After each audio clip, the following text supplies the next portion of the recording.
Good afternoon. Hope you're having a great weekend. It is Sunday, December 15th, 1:26 p.m. Pacific Standard Time. Local time here in Brawley, California. This red truck right here is mine, for those of you that don't follow the channel. And this is the last video from Brawley. Well, there might kind of be one more video. I'm trying to walk down this really steep. Let's see if I can make it down this without falling. I've walked up and down that thing probably 30 or 40 times while I've been here. And so far I haven't fallen yet on it. So I'm gonna try to do some driving footage. So I might start some driving footage when I leave from here. And I might record the entire drive from here to Moreno Valley, which is about 200 miles away. I can't record that much. I don't have enough storage on my phone to record that entire drive. So I will try to record at least an hour of driving footage in between here and Moreno Valley. So there might be one more video that starts here where I'm doing some driving footage. I finally booked a load. It is a Harbor Freight load going from Moreno Valley, California to Dallas, Texas. And something I talk about in my videos all the time is that brokers work bankers hours, 8 to 5, Monday through Friday. It is really rare to get a load on the weekend. But there are loads posted 24 hours a day, 7 days a week, even on the holidays. There are times when brokers work nights, weekends, and holidays. So when I don't have a load by the end of day Friday, my expectation is that I'm not going to have the possibility of getting another load until Monday. I'm going to have to set through the weekend. But I still watch the load board through the weekend just in case there's some broker working on the weekend. And there was a broker working this weekend and they just posted a load and I booked it. So there were two loads that popped up on my load alerts with Harbor Freight. One of them was going to Dallas, the other one was going to Houston. They were both picking up in Moreno Valley. So the information on the load that I booked, it's 1,321 loaded miles according to the freight bill, 30,000 pounds, which is a medium weight. For those of you who are not truck drivers, about 45,000 pounds of cargo is the max we can carry without some kind of specialized equipment or specialized permits. The normal truck drivers out here can carry about 45,000 pounds of cargo max. And a lot of these mega carriers run close to their max all the time. Almost every load they haul is 40,000 pounds. Me, I intentionally choose loads that are light. So I mainly haul loads that are like 5 and 10,000 pounds. 30,000 pounds is a heavy load for me, but it's a light load for a lot of truck drivers. But there's hardly any mountains in between LA and Dallas. There's a little bit of mountain driving through, actually no, I'm not even going through Flagstaff. I'm going through Phoenix. There's some mountains crawling out of California into Arizona, and that's about it. I mean, yeah, there's some hills and stuff, but there's no major mountain driving. And one of the main reasons I avoid hauling heavy is because it's so hard on the truck. Your temperatures and pressures get really high whenever you're hauling heavy. That's one of the reasons that mega carriers go through trucks so quickly. Mega carriers don't keep trucks in their fleet more than about 3 or 5 years because they destroy them. Because they haul heavy all the time, and because the people driving the trucks treat the trucks like crap, and they don't do proper maintenance on the trucks. I mean, there's a lot of reasons why they destroy those trucks over the course of 3 to 5 years. So what else about the load? The amount the load's paying is around $4,300, $4,400, $4,336 or something like that on the full rate. It is only paying like $450 fuel surcharge. The fuel surcharge rates are not that good anymore because the fuel prices have dropped, which is a good thing. So I don't remember. I mean, it's paying something like 40, 50 cents a mile fuel surcharge. Back when the fuel prices were much higher, 80, 90 cents a mile fuel surcharge was pretty common. I think the most fuel surcharge I've gotten is like $1.50 a mile.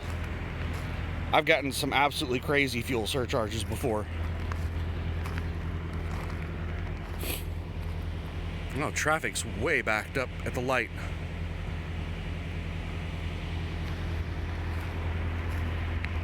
So what am I making on the load? I just crunched the numbers on it. So out of that $4,300, what I get after the percentage cuts is like $2,964, almost $3,000. And my rate per mile on just the loaded miles, not counting any empty miles, is $2.24 and, you know, some leftover stuff. It rounds down to $2.24 a mile. So this load's paying $4,300, and that load that I passed up a few days ago that was going to Bartlesville, just north of Tulsa in Oklahoma, was paying $200 more. It was paying $4,500.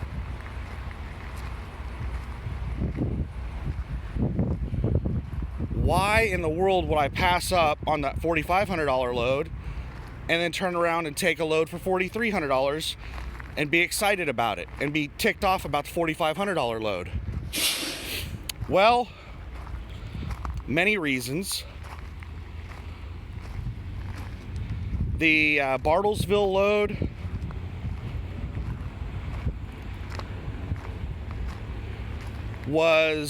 it required me to drive past my house by about 120 miles. And I would have to turn around and drive that 120 miles back.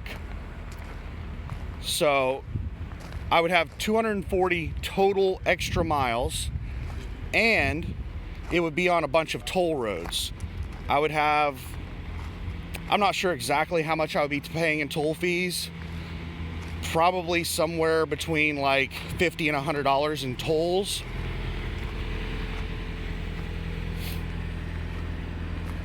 And that load had a lot of extra work on it.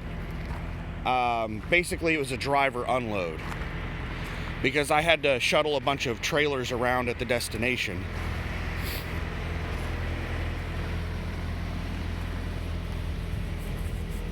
So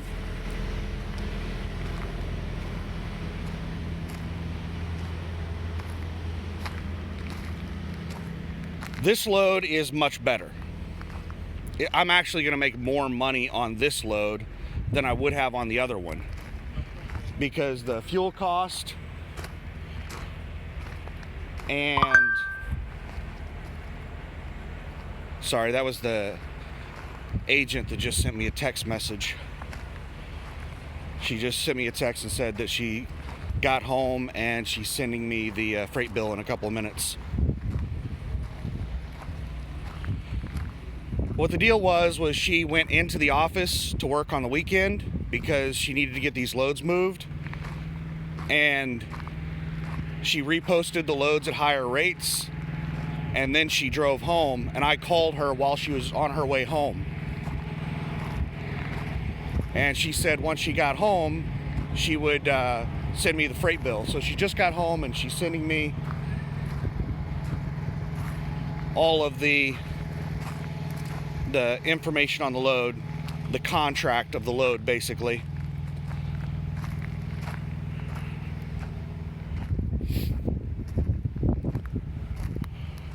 So yeah, with extra fuel costs, it would have been extra time, extra fuel costs, extra work, extra toll costs, and what it boiled down to is I would have made quite a bit less money, and I would have done a lot more work on that Bartlesville load.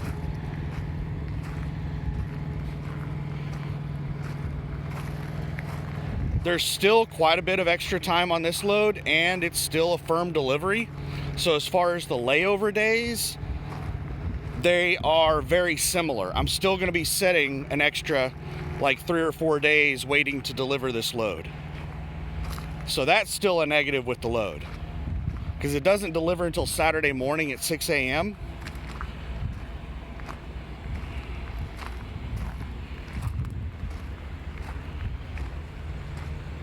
So that means that I'm going to have to just hang out somewhere outside of Dallas until Saturday morning.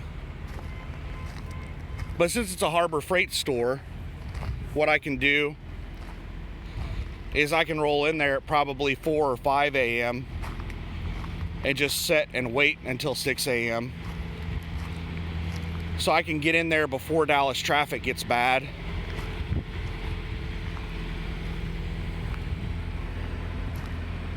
So I'll probably hang out,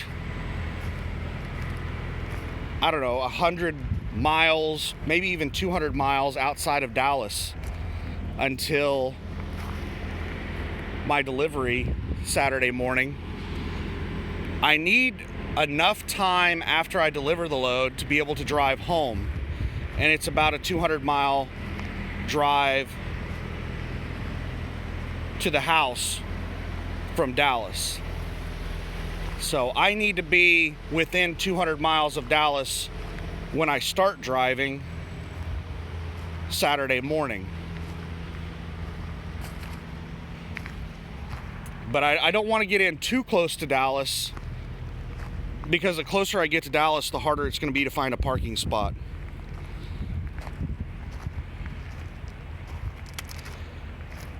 And I hope I have enough fuel in the tank to make it to, I can't remember the name of the town. It's somewhere south of Phoenix, is where the fuel prices drop. And they're really cheap. Fuel prices have been plummeting for the last week or two.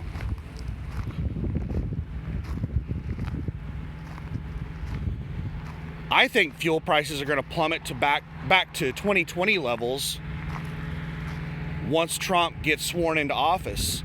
Because right now, one of the big things that pushes fuel prices is the economy. When the economy is doing really well, our civilization uses a lot of fuel. When the economy does poorly, the civilization uses a lot less fuel.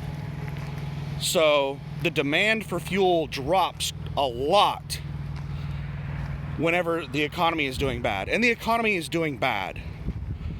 The state-run media does not like to talk about that. And yes, the United States has state-run media. I know that our state-run media likes to use derogatory terms to describe the state-run media of other countries, but what we have in this country is also state-run media. You know, they refer to the Chinese media as state-run media because it's controlled by the Chinese Communist Party, the CCP, which is the ruling party of China. Well, every one of our media outlets are controlled by our political parties, either the Democrats or the Republicans. So we have the exact same state-run media that China has. And they filter the news to people. So there's a lot of things going on in the world that people are just kind of unaware of. Like in China, the economy is so bad, suicide for one, has been a common issue for a long time in China. Chinese workers commit suicide all the time. You know, the iPhone factories have suicide nets around the building to keep people from jumping to their deaths. That's how you have cheap iPhones. Well, iPhones are not cheap. That's the lie that people are told, is that we need to keep our tariffs really low so we can have cheap crap. Well, how's that working out for these ridiculously priced smartphones? No, it just increases the bottom line of the companies. Companies are going to charge whatever the market will bear, regardless of their production costs. All right, that was the load being assigned to me. I'll give you an example. In my last video, I talked about my old job where I used to work. At my old job, I had access to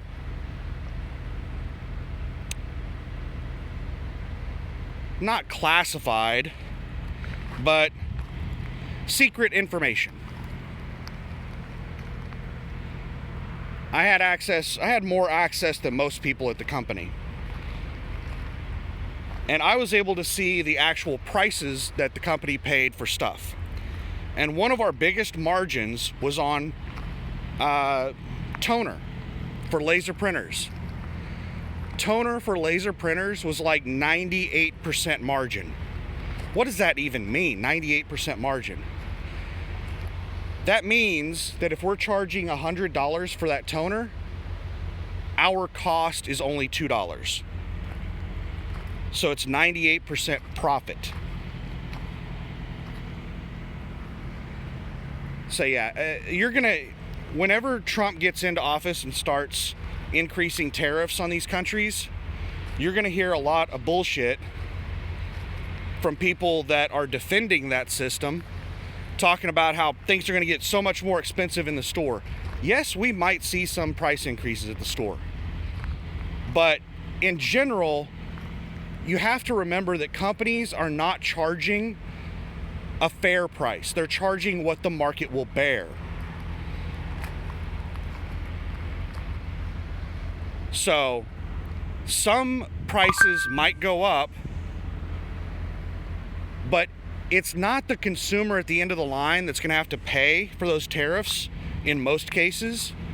It's just going to decrease the upper level management at these large companies. It's going to decrease their profits,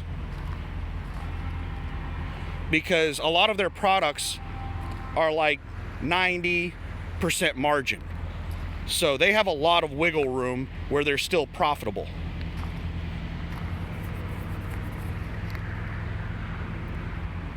But that's not every company. Not every company is a greedy Apple company that is just like 90% margin on everything, 200% margin, 500% margin. It probably costs Apple like $50 to make a phone, and they're out there charging $1,000, $1,500 for a phone. But anyway,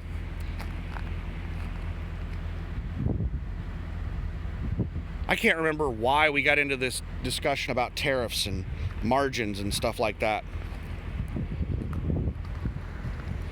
Oh, we were talking about fuel prices. Yeah, the economy is so bad over in China that Chinese workers are like burning down factories. There's a lot of stuff going on in China that the Chinese state-run media suppresses and our state-run media suppresses. It's really hard to go out and find these news stories about what's going on in China and in the United States, because they suppress these types of stories. But the economy is really bad. But right now, over the last few weeks, the freight market over here that I've been watching along the West Coast, the freight market has been booming. The rates on loads are just getting constantly increased. I've been seeing loads posted at cheap rates and then they increase it by 50 cents a mile, and then they repost it again by another 50 cents a mile. The load that I hauled from Portland down to here, down to Heber, California, that load, the rate was increased on that load 2 or 3 times. It was increased, I don't know what the original price of the load was, but I know it was increased by at least $1 a mile while I was watching it. And then this load that I just booked has been sitting on the load board for 6 days, and they just increased the price on it an hour or two ago, and I got a load alert on it for the first time an hour or two ago. Prior to that, the rate was too low for it to trigger my load alerts. So that tells me that there are a lot more loads than there are drivers over here along the West Coast. Brokers are struggling to move loads along the West Coast right now, and they're having to severely increase rates by like 50 cents, $1 a mile to get their loads moved. Now, this is something I thought might happen, and that's the reason I got legal to come into California again, is because we have the East Coast Freight Workers Union, which is larger than the West Coast Union, and there's a threat of a strike. This is something the state-run media is not covering. This is huge news. This is absolutely massive, massive news.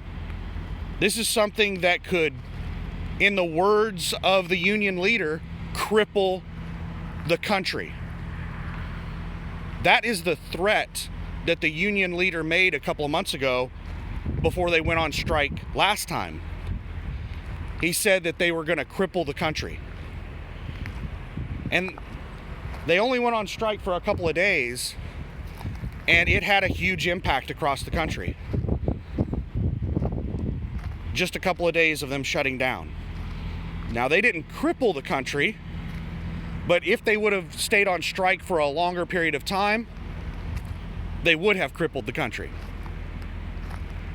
Is that issue resolved? No, it's not. It should still, right now, be a major news headline, because I think it's January 15th is when their temporary contract expires. When they went on strike a couple months ago, they signed a temporary contract, an extension, until like January 15th. I can't remember the exact date. I think it's January 15th, though, to continue contract negotiations, and they would go back to work.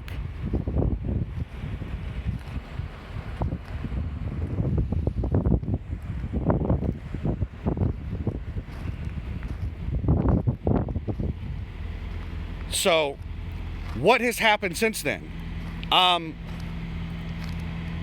Well, the last thing I read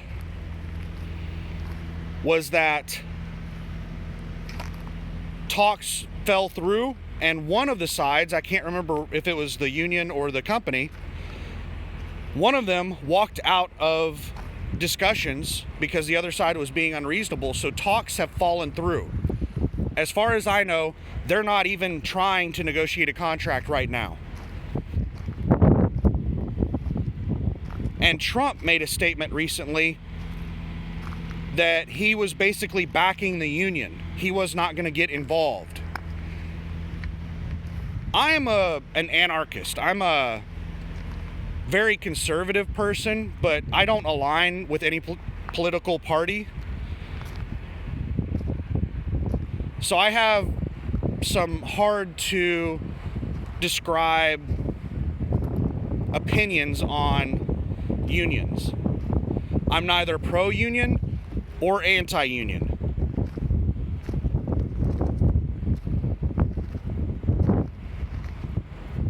I think unions are good, and I think unions are also bad.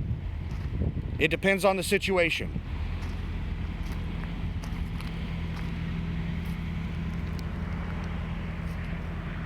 But as far as the government getting involved with the East Coast Port Workers Union, I think that is something the government needs to do. The federal government has a responsibility to protect the country and the citizens. And we have laws on the books for situations where a union is too large. They're too powerful. If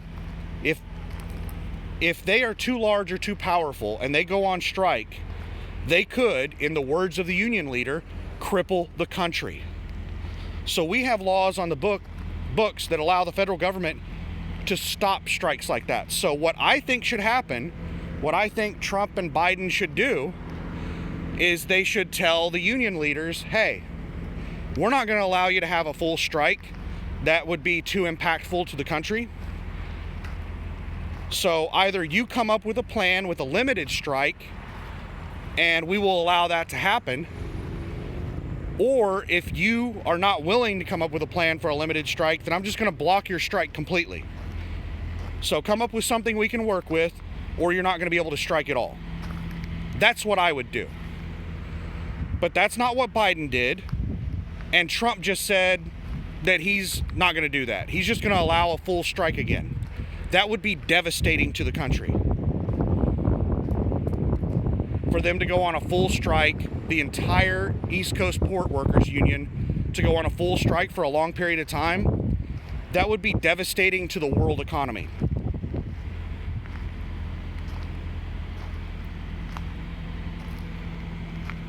That would be huge.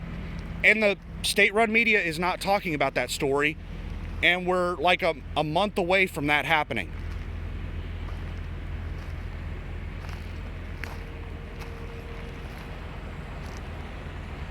So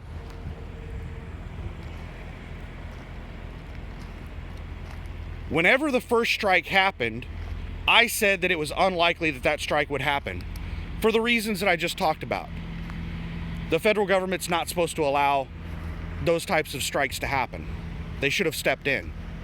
And I think a lot of the freight market shippers and customers did not think that the federal government would allow that strike to happen.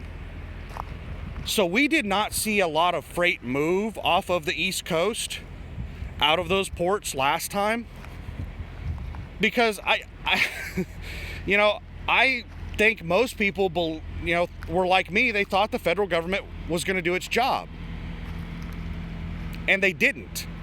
And now, I think that might be why we're seeing rates rapidly increasing along the West Coast. Now, we are in the peak freight season. And the first month or two of the peak freight season was dead. That was really scary, how slow the freight market was.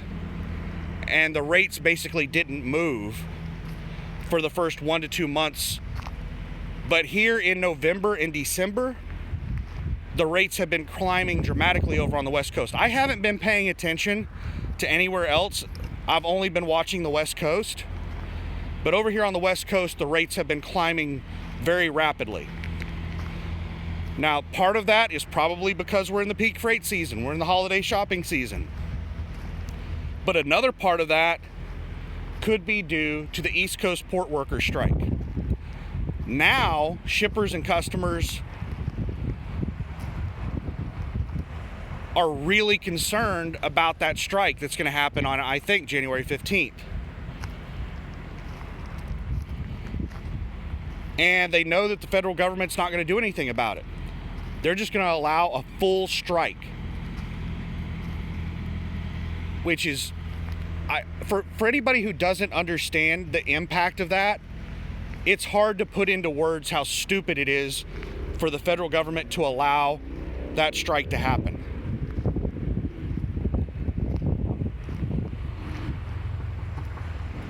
That would be devastating to our country. It's not just that you're going to have issues finding stuff on store shelves. You might get furloughed or laid off or fired from your job. There might be people going out of business. If you can't get supplies for your business, then your business is going to have to shut down.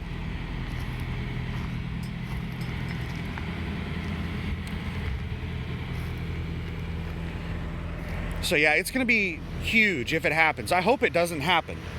But I think that might be part of the reason as to why the rates have been climbing so dramatically over here along the West Coast. I don't think it's simply holiday shopping season booming in, freight. I don't think that explains it. I think it's a lot of freight being diverted from the East Coast to the West Coast. It's not just the East Coast, it's the East Coast and the Gulf Coast freight that's being diverted over to the West Coast. I don't think that the East Coast Port Worker Union has any ports in the Great Lakes. But it's basically the East Coast and the Gulf Coast. So a lot of freight, I think, is being diverted over to the West Coast, and that's the reason we're seeing the rates rising rapidly over here along the West Coast.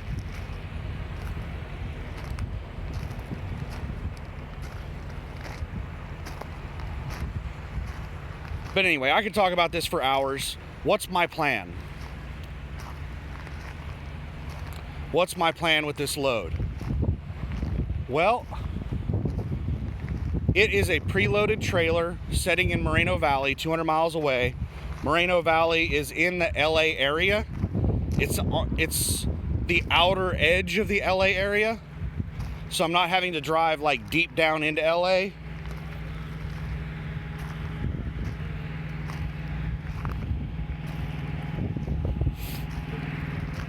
And I don't want to drive down there during the daytime. It's a 24-hour facility. So I'm going to wait until probably around 8 or 9 p.m. You know what? It's about a 4-hour drive. So I might actually leave here at about 7, maybe 8 p.m. Because it's going to be a 4 to 5 hour drive depending on traffic. Because the max speed a truck can go in California is 55 miles per hour. So 200 miles at a 50 mile per hour average is 4 hours. So it should take me 4 hours minimum to get there. Then you throw on traffic and stuff like that, and it just adds on time. So somewhere in the ballpark of like 4 to 5 hours.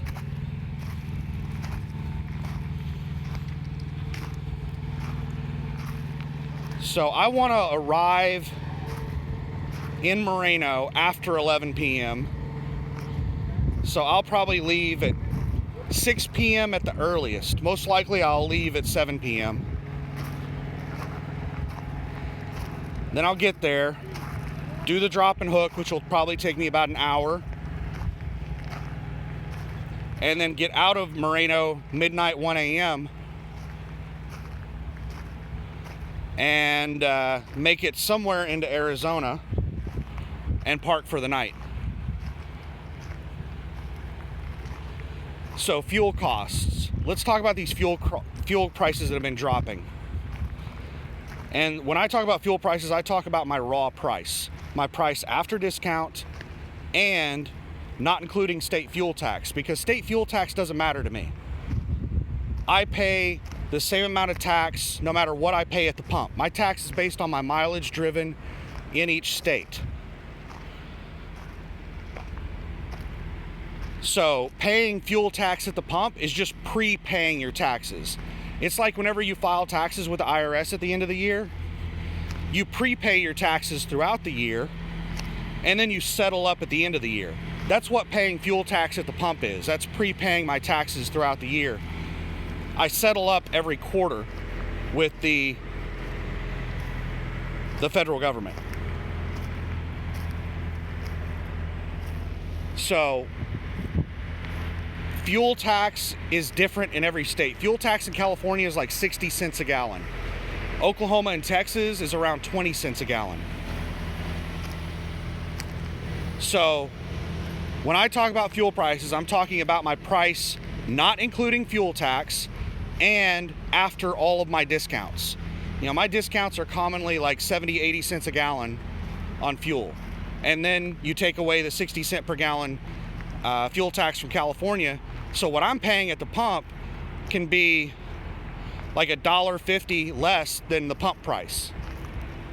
So in California, my price here at this place is $3.52 a gallon or something like that. But just over around Coachella, I can get fuel at like $2.60 a gallon.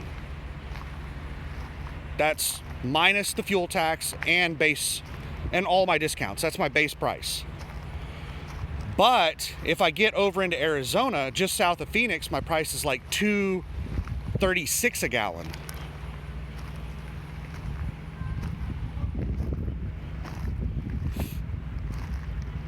So I have a little under half a tank of fuel, which is ballpark 600 miles. A half a tank of fuel, a full tank of fuel is approximately 1,200 miles if I'm not getting the greatest of fuel mileage. If I'm getting pretty solid fuel mileage, I can get 1,400 miles to a tank. But I typically try to factor everything on a 1,200 mile tank. So I have a little less than half a tank, so I can drive somewhere around 500 to 600 miles. So I'm hoping I can make it far enough into Arizona to get the cheap fuel prices, but the prices just keep getting cheaper and cheaper the further east I go. So I might not even completely fill up in Arizona.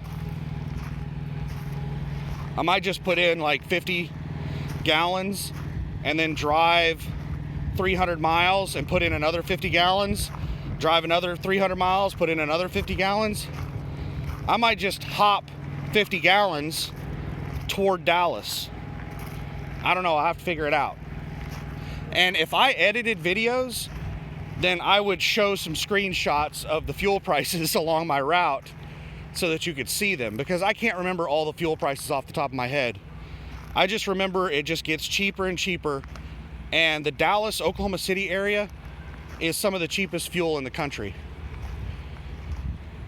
But south of Phoenix is not much more expensive than the Dallas, Oklahoma City area. I can still get some reasonably cheap fuel south of Phoenix or in the Phoenix area.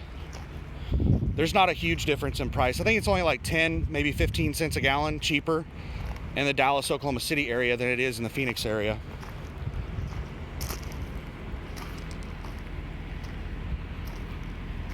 But the prices of fuel have been plummeting. To put it into some kind of context,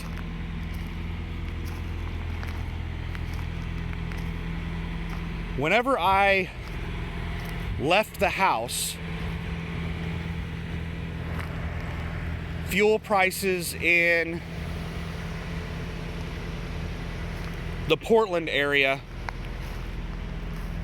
were around $2.70 something a gallon, $2.70 to $2.80 a gallon. And then by the time I got there, they had dropped down to like $2.60 a gallon. So they dropped by like 10 to 20 cents a gallon. Now that same place is down to like $2.40 a gallon.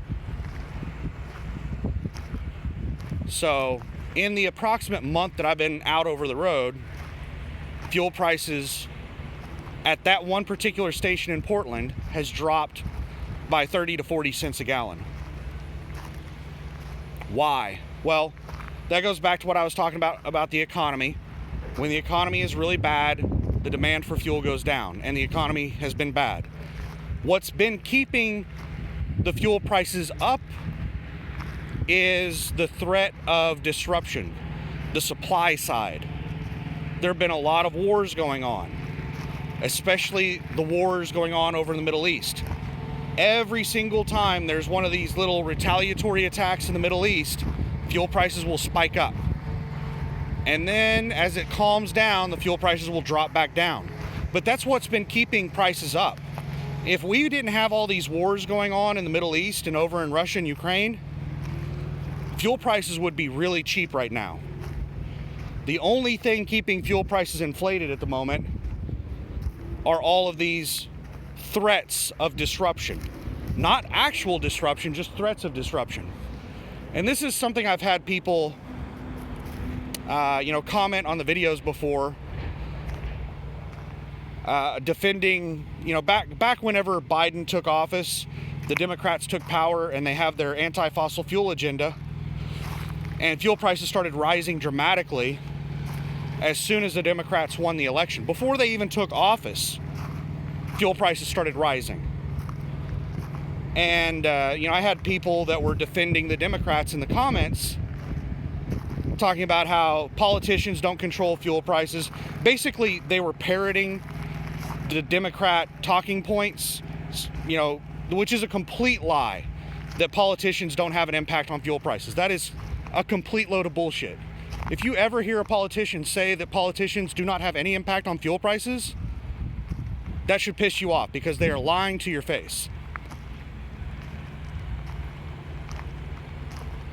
But people were defending that, and then they were making the point, well, the Democrats haven't even taken power yet, so how could they be affecting fuel prices? Well, it's because fuel is purchased on a futures market. Just saying that you're going to do something will have an immediate impact on fuel prices.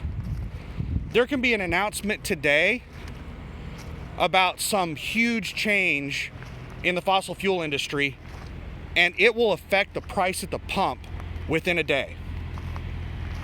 Because fuel is purchased on a futures market. They buy fuel like 6 months in advance. So they're always buying fuel at what they think the price is going to be 6 months into the future.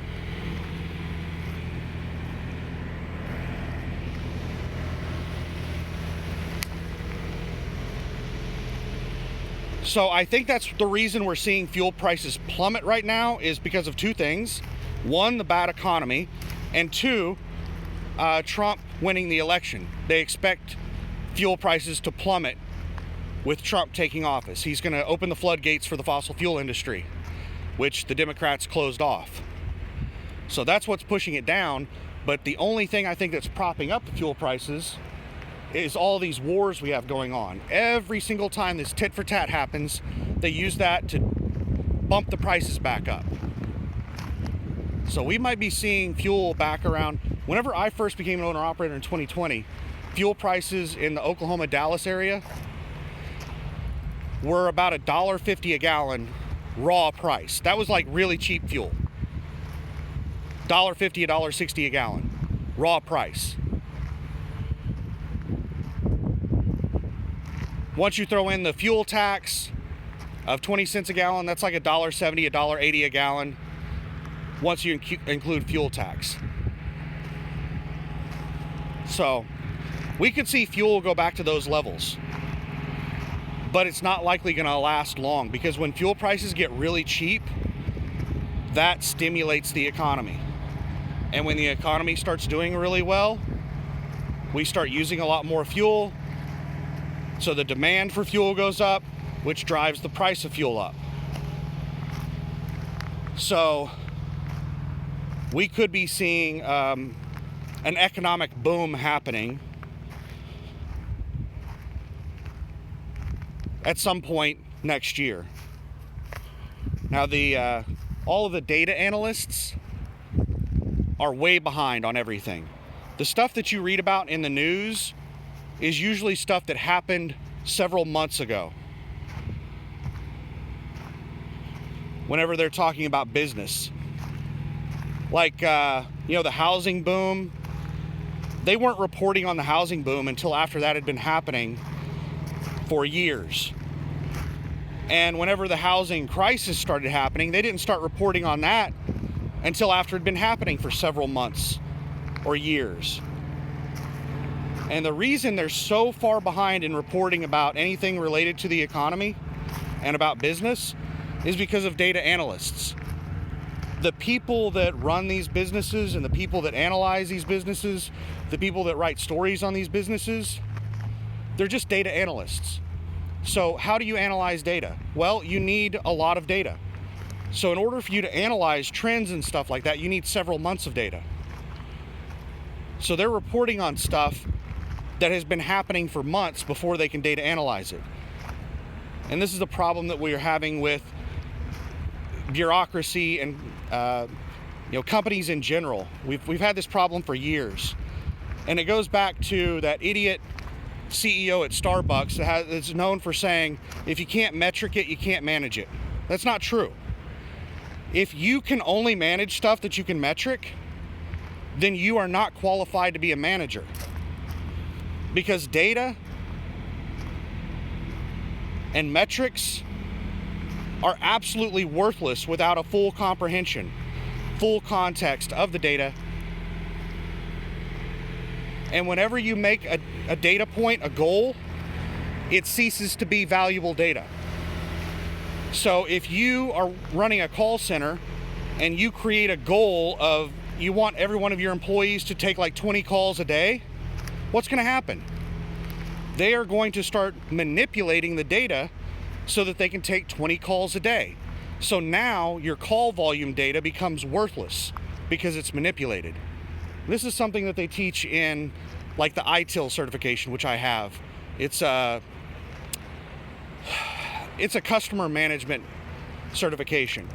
And one of the things you learn in that is any metric that becomes a goal ceases to be a useful metric. But that's the way all these companies are run. So it's just tons of manipulated data. And there's a lot of people working at these companies that just don't understand the way the business actually works. They can spout off all kinds of technical jargon,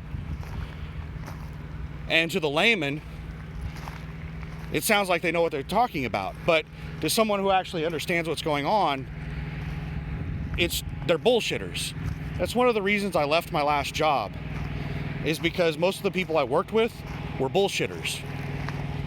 They could spew off technical jargon, and people who didn't understand what they were talking about, they sounded really smart using, just terminology.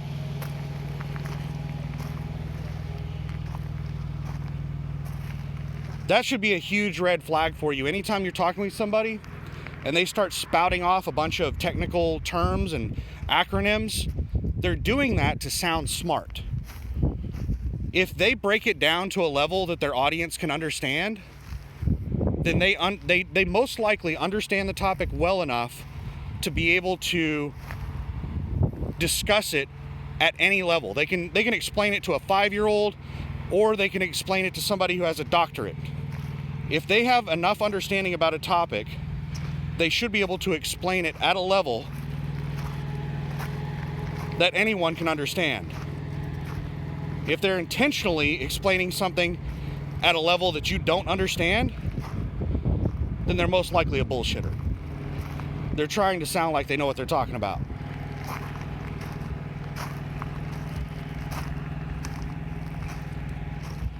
But anyway, I should wrap this up pretty soon. Let's stand over here in the shade for a second.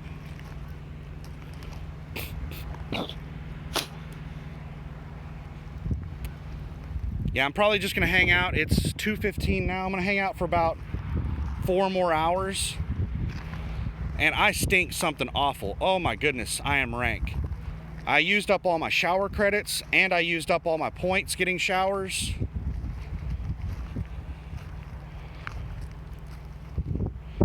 And it's been a couple of days since I've had a shower. And I don't feel like spending $20 for a shower. So I'm gonna go down there and pick up this load. Being all stinky, the security person's just gonna have to deal with me being all rank. I will take a little like bird bath in the truck to try to reduce my rank.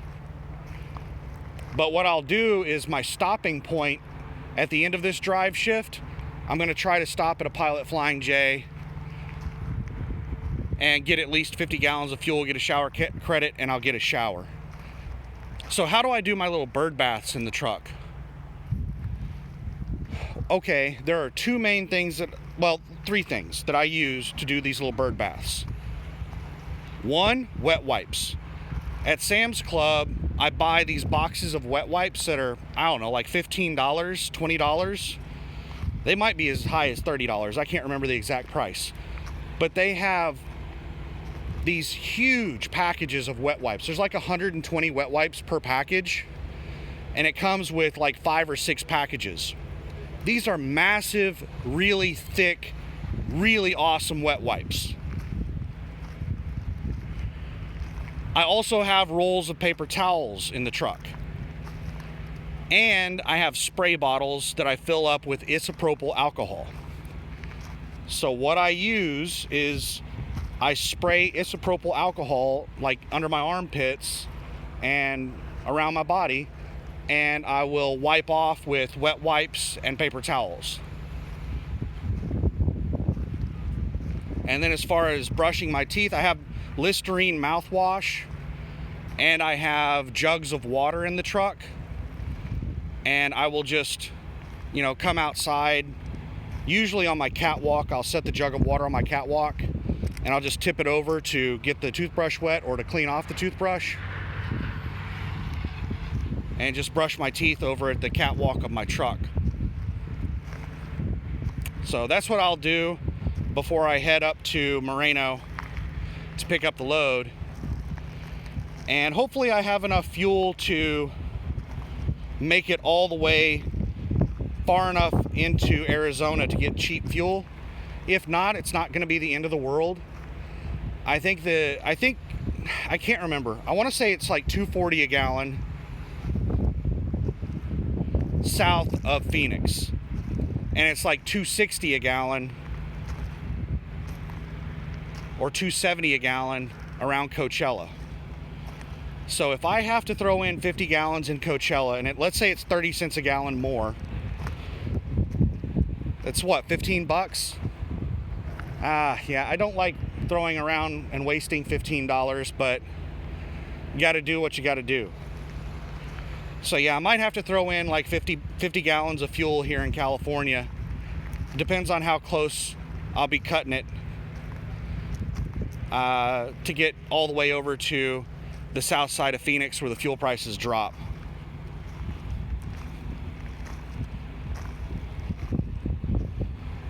But I have plenty of time to get to Dallas, so whenever I have tons of time on a load, I typically only do nighttime driving.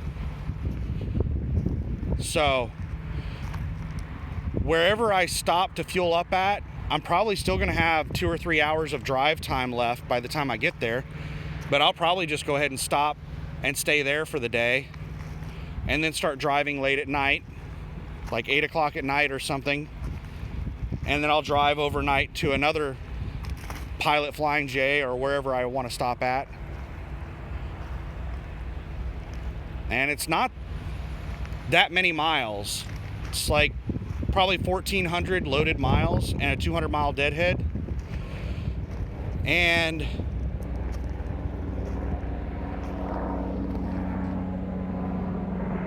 I don't know what kind of helicopter that is. It's military.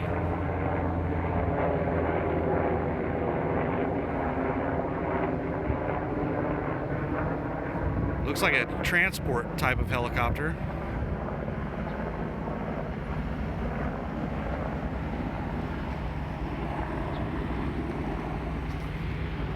There's a lot of military stuff that I've seen headed to and from that general direction south, west of here. I think there's a military base just southwest of here.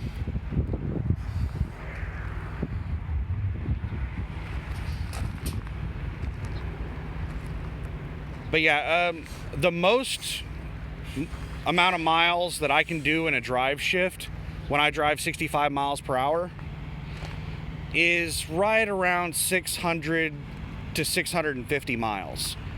If I plan for a stopping point that's 650 miles in one of my drive shifts, it can be difficult to make that stopping point. So I try to not choose places that are more than about 625 miles. But I have driven over 800 miles in a single drive shift, driving 80 miles an hour. I don't like going that fast though. So at 1,400 miles, plus the 200-mile deadhead, we'll say 1,600 miles. that's 2 600-mile drive shifts and then a 400-mile drive shift. So it's almost 3 full drive shifts to get the load there. And the way I calculate my days are 12-hour drive shifts, 10-hour sleep shifts. So I calculate 22-hour days. So it's going to take almost 3 days to get the load to Dallas. But I'm going to stop probably 100 or 200 miles short of Dallas and just sit there and wait for the delivery appointment Saturday morning. Because I know Harbor Freight is not going to want me parked in their parking lot for 3 or 4 days. They might not say anything to me, but they might call up the company and say, hey, why is this delivery driver here? Because this person at the store doesn't have any contact with the broker. So they're going to call the corporate office, and then the corporate office is going to get over to their shipping and receiving department, tell them about it, and then the shipping and receiving department is going to talk to the broker and be like, hey, why do you have your truck sitting out in our parking lot for 3 or 4 days? And then the broker is going to be contacting me and being like, why are you parking in their parking lot for 3 or 4 days? And they're going to be really mad because they don't want the customer to get mad because that jeopardizes their contract. So yeah, I try not to do things to upset people. It's just not good. But I don't mind getting there in the middle of the night. You know, I don't know what time Harbor Freight closes, but let's say Harbor Freight closes at 10 p.m. Sunday evening. So if I roll in there at midnight, then that's not a big deal. But I'm not going to do that in the Dallas area, because whenever you're dealing with major metropolitan areas, a lot of businesses will have security because trucks are desperate for parking in major metropolitan areas. So there's usually security everywhere. And if I'm parked there too early, then security might run me off. But if I just get there, if I have a 6 a.m. appointment and I get there at like 4 or 5 a.m., it shouldn't be an issue.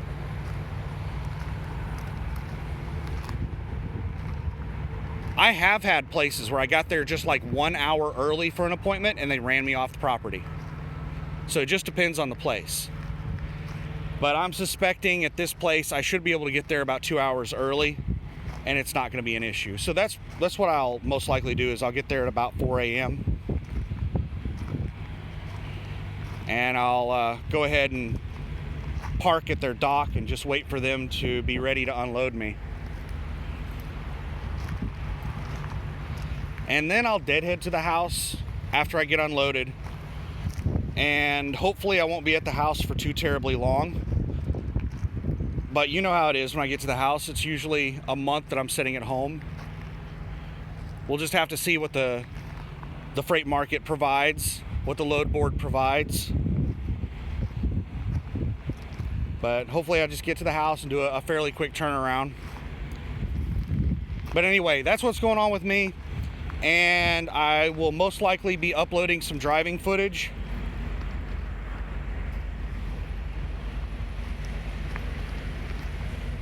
At some point tonight. And something that I might actually do,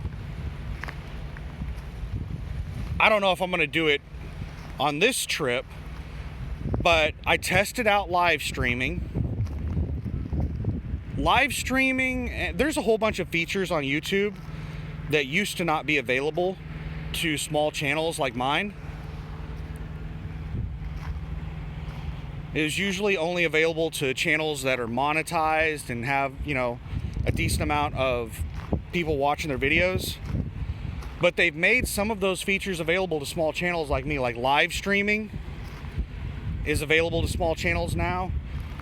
Sending out posts to subscribers. I've only done one post right after they opened up that feature to small channels. I don't really utilize it. But I might do some driving live streams.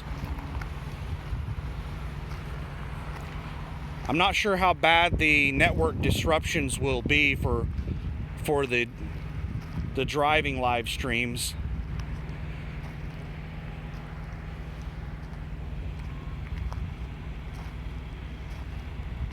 I don't know if I'll be able to do that yet. Like, if I were just driving around a town, yeah, that shouldn't be an issue.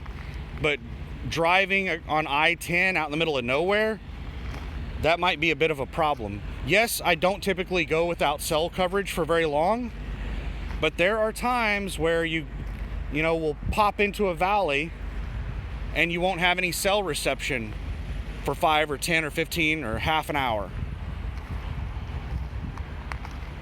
So I might do a test at some point with live streaming driving footage. We'll just have to wait and see. The big thing now is I have a phone, a different phone that I'm going to use for live streaming, or not live streaming, but driving footage.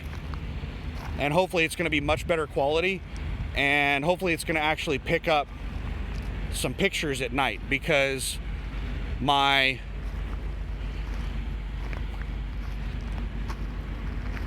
camera that I'm using right now at night, it's just a black screen.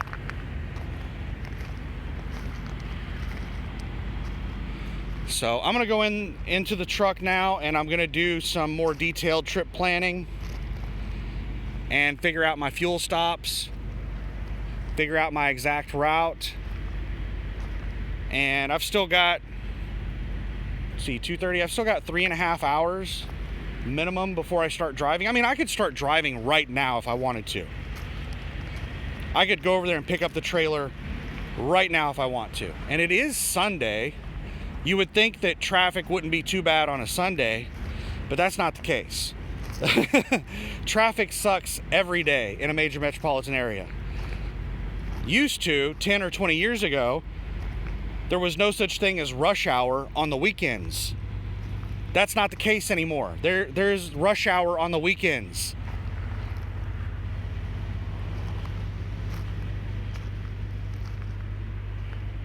So that pretty much wraps up, and I'm gonna do some driving footage tonight. I don't know if I'll upload it. We'll see. But hope you're having a great weekend. And that's it for me. And this is the last video out of Brawley, California, out of what a fishing RVer called Stinky Land. And yeah, the smell is really bad around here. It's not constant though. It depends on which direction the wind is blowing. Like right now, there's no smell at all. But there are feedlots a couple of miles north up that direction. There's another feedlot straight east over there, a couple miles. And then there's 2 feedlots right next to each other, southeast over there. So anytime the wind is blowing south, west, or northwest, the putrid smell from those feedlots is blowing across this truck stop, and it is rank. It's like, imagine a cow pasture, except like 10 times worse. It is putrid. So yeah, I'm gonna go do my little bird bath, maybe grab something to eat for Wendy's at the last time, use up all my points,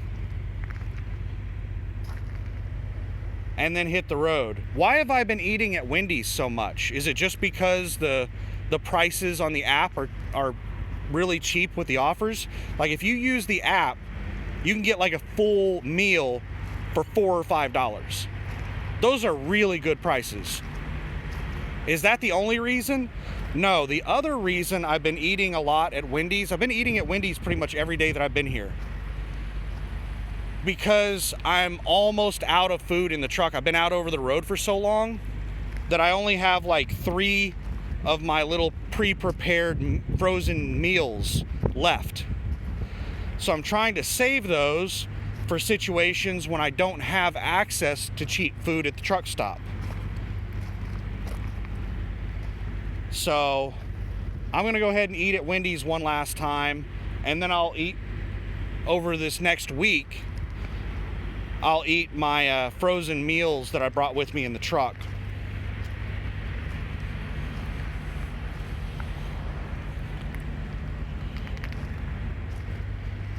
So that's it for me. Hope you're having a great weekend. And the next video will most likely be a driving video. And hopefully it's good enough picture quality that you can actually see what's going on. So have a good one. Bye.